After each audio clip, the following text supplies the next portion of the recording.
She entered alone, and they opened fire.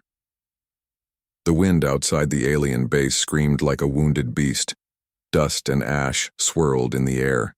Lightning flashed in the black sky. Then, a shadow appeared in the storm.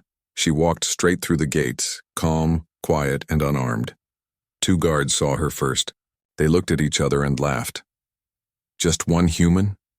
A girl?" one said. The other shrugged. She must be lost. But she wasn't lost. She walked like she knew exactly where she was going. Inside the command room, the alien commander saw the cameras. He narrowed his eyes. "Zoom in. Is she carrying anything?" "No weapons," the officer replied. "She's just walking." "Shoot her." The words came cold and fast. The guards didn't even give a warning. They raised their rifles and fired. The bullets hit her. She fell to the ground, motionless. Silence. The guards chuckled. That was easy. But then, something strange happened. The lights flickered. The air grew heavy. One of the guards stepped forward. "Is she—" He didn't finish his sentence, because the girl stood up. There were holes in her jacket, smoke rising from her body. But she was still breathing. She looked at the guards, no anger, no fear, just cold eyes, and then she moved, not ran, moved. Fast, too fast for the cameras to track. The guards screamed. One shot again, the other reached for an alarm. Both were down before they touched anything. In the command room, red lights flashed. "Security. Breach. She's inside." The commander stood. "I want every soldier on her now." Dozens of soldiers rushed through the halls. The base echoed with boots and panic. Sirens wailed, but the girl was already gone. Security feeds turned to static. One by one, room after room, screams echoed through the walls. Then silence. 23 seconds later, the doors of the base opened. She walked out, her clothes torn, her hands stained red. In one hand she held the commander's head. She didn't run. She didn't speak. She dropped the head on the dusty ground, turned, and walked into the storm. A camera drone, still floating above, recorded everything. That footage traveled fast, across ships, across colonies, across star systems. Millions watched it on repeat. The moment she walked out, the moment the galaxy changed. Some called it fake. Others said it was a weapon. Some believed it was a ghost story meant to scare soldiers. But those who knew about Deathworlders, they didn't laugh. They knew the truth. Deathworlders don't die easy, and they don't forget. Across the stars, leaders gathered. She was alone, one said. Imagine if more come. A silent fear spread, because no one knew who she was. No name, no ID, no history, just one girl. From a planet the galaxy feared. She had come alone. They shot her, and now they all waited for what came next. Who is she? The galaxy begins to panic. The video kept playing across every corner of the galaxy. Over and over, beings watched her walk out of the base, holding the commander's head like it was nothing.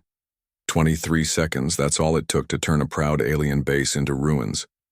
But the worst part? No one knew her name. Military leaders screamed in war rooms. Where did she come from? Is she a weapon? Did Earth send her? One old general leaned forward. His voice was calm but cold. She didn't come from Earth. Everyone turned to him. She came from that planet.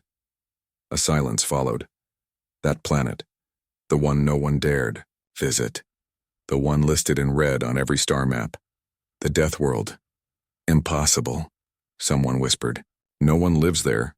She did, the general replied. And now she's walking through our space like a ghost made of fire.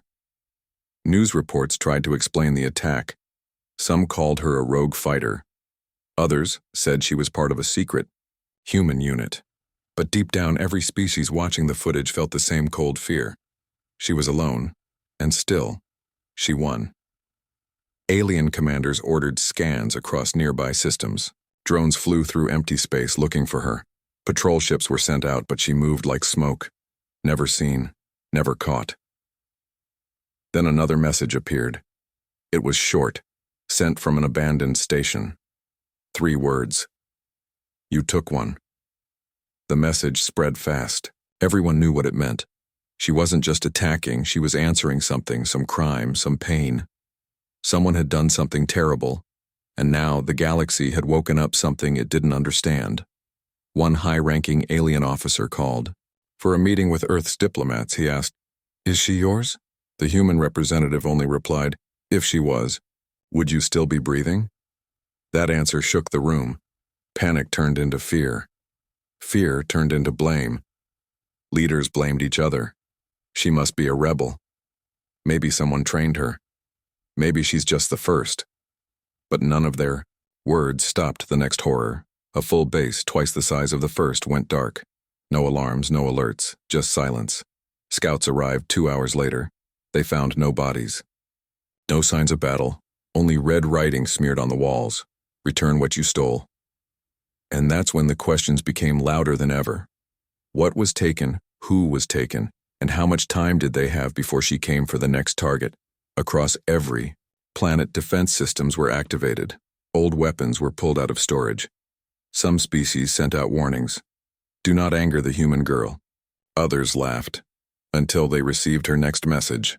A live feed, a chained prisoner. Alien soldiers kneeling, and the girl, standing behind them. No words. She simply looked into the camera, and then the feed went black. No one had ever seen her speak. No one knew her name, but they all knew what she wanted now. Revenge. And she wasn't stopping. Not until the stars bled. The next base went silent in 11 minutes. It started with static. The communication tower on Base 79 flickered. Then every screen turned black. No one was worried at first. Glitches happened often. Dust storms. Solar waves. But when command tried to reach the base, no one answered. 10 minutes passed. No signal. No pings. Not even a distress beacon. And then came the sound. A single audio file uploaded itself to the military network. A slow heartbeat. Faint, steady, and under it, a whisper. I'm here. Command went cold. No one said her name, because she didn't have one, but everyone knew. She had arrived, and now Base 79 was quiet. A fleet was sent immediately. 3 warships and 2 scout cruisers. They reached the planet in under an hour. No defenses activated, no weapons fired, no signs of life. But the entire base, one of the galaxy's strongest, was dark. Cameras showed empty halls, no bodies, no blood, only the signs of a silent storm. Crushed doors, walls sliced clean, weapons melted. Inside the command room there was only one thing left.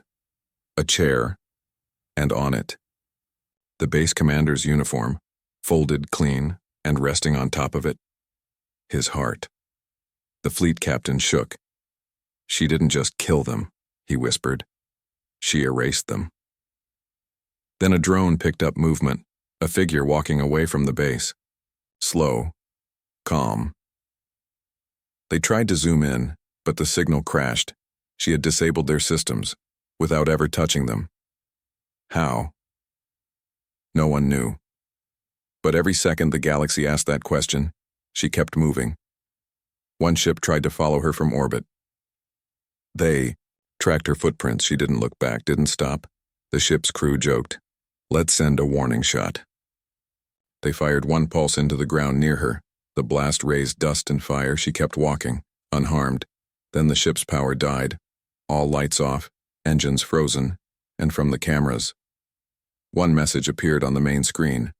11 minutes. That's all they had. The crew froze. They couldn't speak. Couldn't move. One pilot whispered, "We're next," but the ship powered back on and she was gone. No one saw her leave. No signal. No ship. Nothing. That was the moment the galaxy changed its orders. No more hunting her. No more patrols. Just avoid her. If she's near, leave. If she speaks, listen. If she gives a warning, run. Back on a distant world, a council of species met in secret. Why is she doing this? One asked. Who did we take from her? No one answered, until a tired voice said, She's not hunting bases. She's following a path. What path? The answer was simple. The path of pain. Wherever they had hurt her people, she would go. Wherever they had taken from her, she would take more. She didn't come for war. She came for justice. Her own kind, alone. And the galaxy had no idea how to stop her. Because she wasn't using ships. She wasn't using bombs. She was using fear, and she was winning.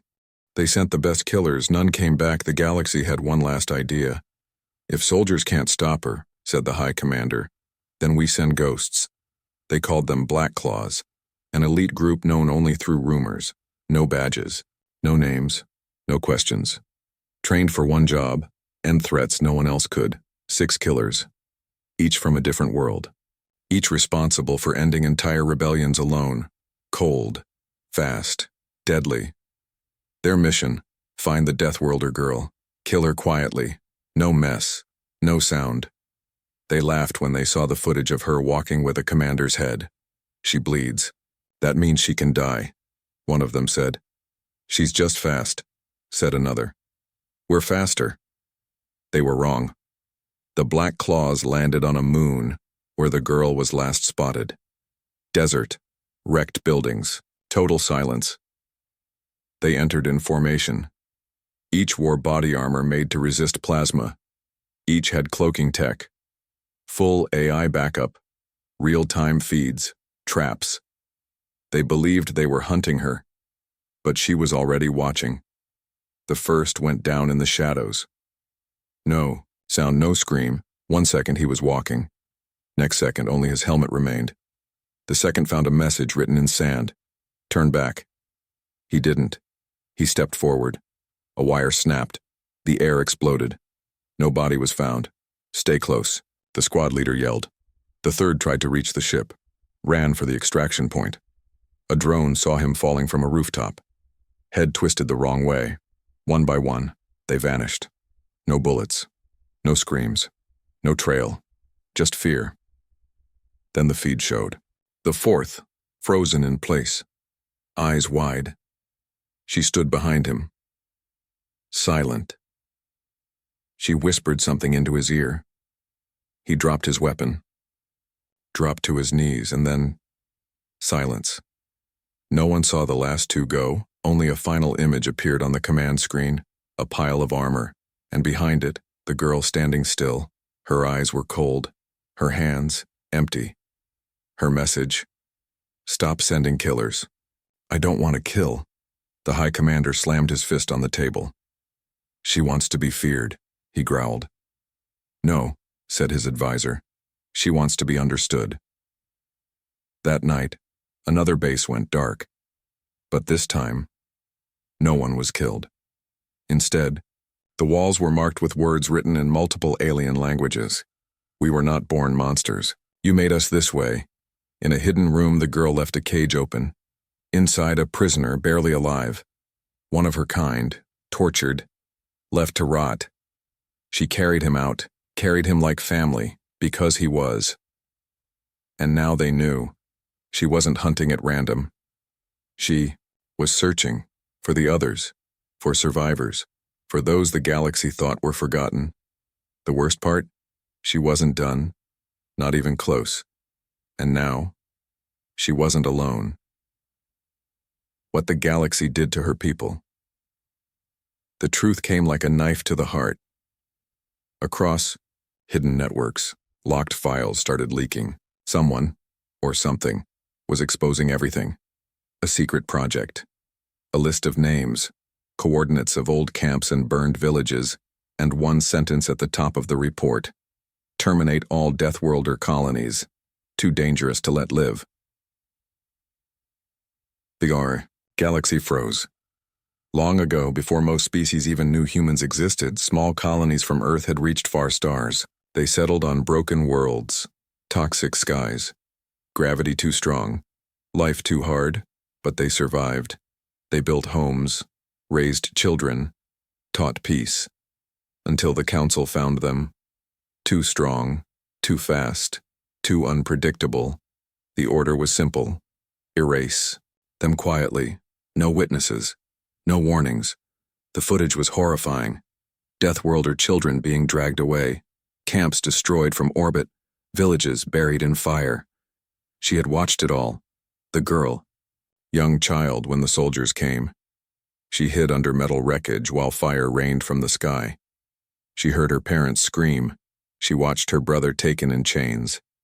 And then, silence.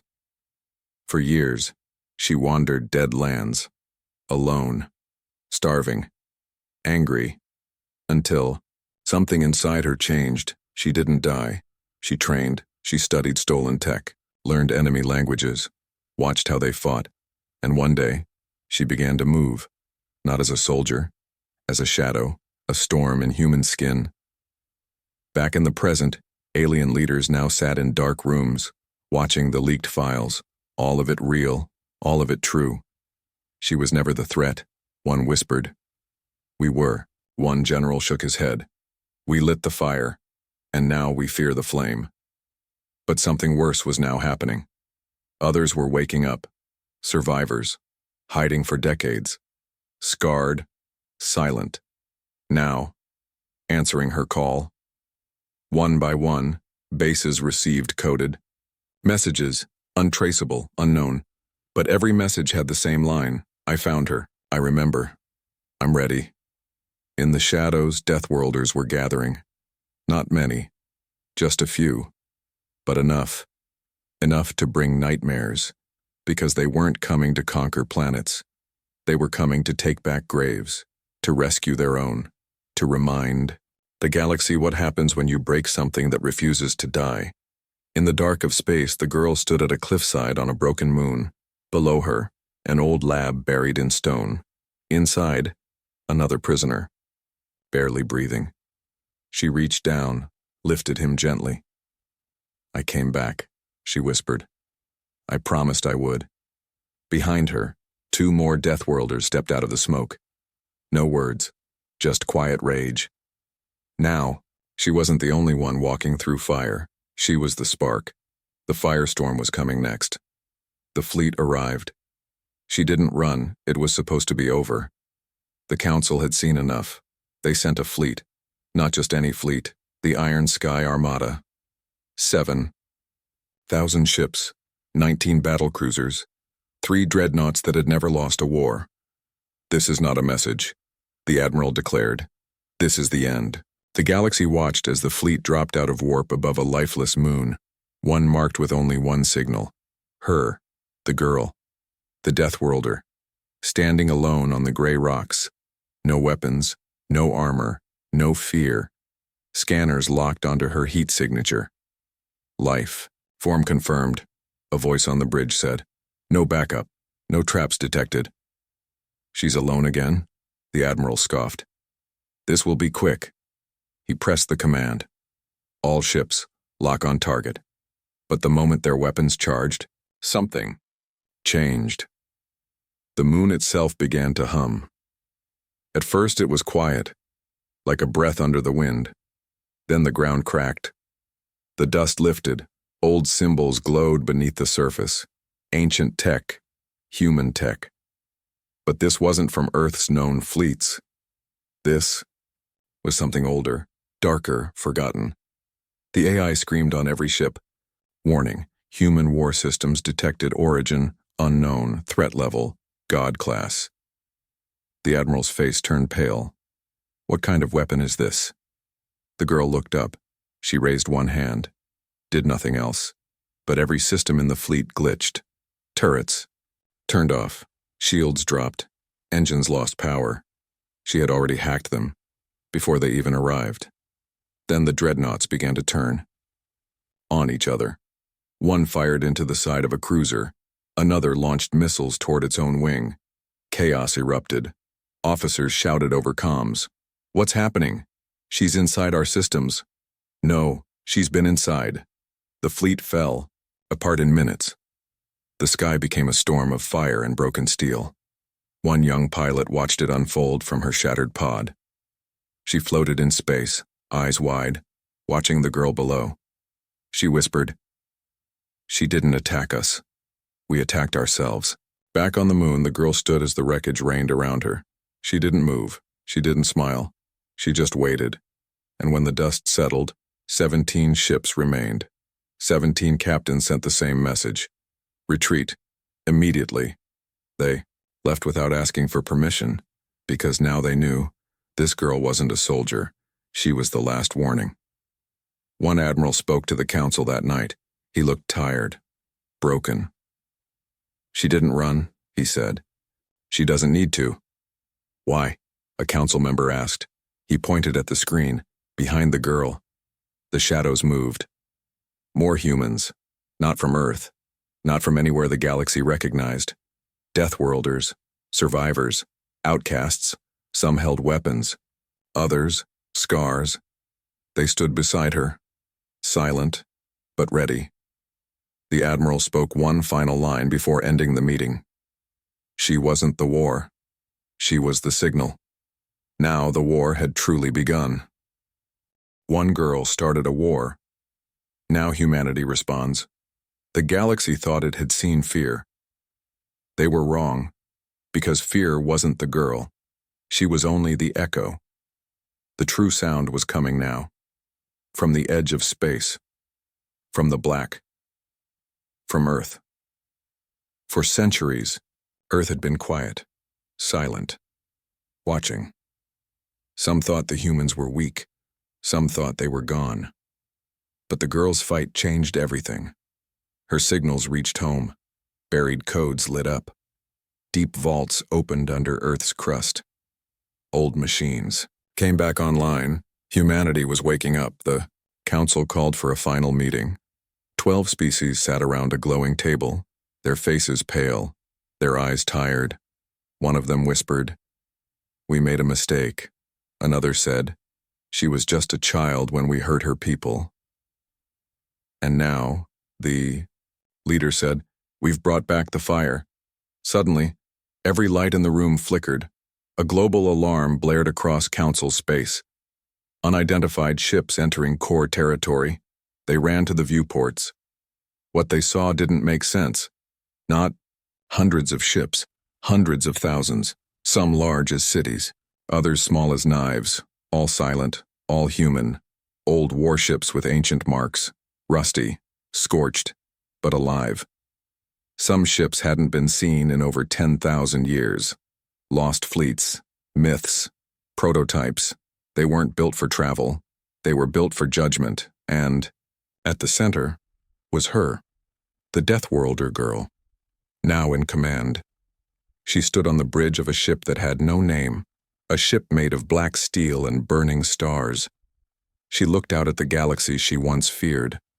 Now, the galaxy feared her. She opened a Channel 1 sentence. "This is not revenge, this is correction." And with that, the stars lit up with war. But it wasn't chaos. It was precision. One shot per ship. One strike per command center. They didn't target civilians. They didn't waste fire. They didn't want conquest. They wanted truth and justice. Across planets, prisoners were freed. Deathworlder survivors stepped into sunlight for the first time in decades. Chains fell. Old camps burned. Council leaders tried to escape. Some vanished. Some begged. Some surrendered. But the girl didn't answer them. She didn't need to. Because now she wasn't alone. Humanity was no longer sleeping, and the galaxy would never be the same. Final scene. In a quiet place. On a small green world, a group of children plays under a blue sky. They laugh, run, free. One of them looks up, points to the sky. A dark ship passes overhead, but it does not bring fear. It brings peace, because the girl who once walked alone through fire now walks among stars, as legend,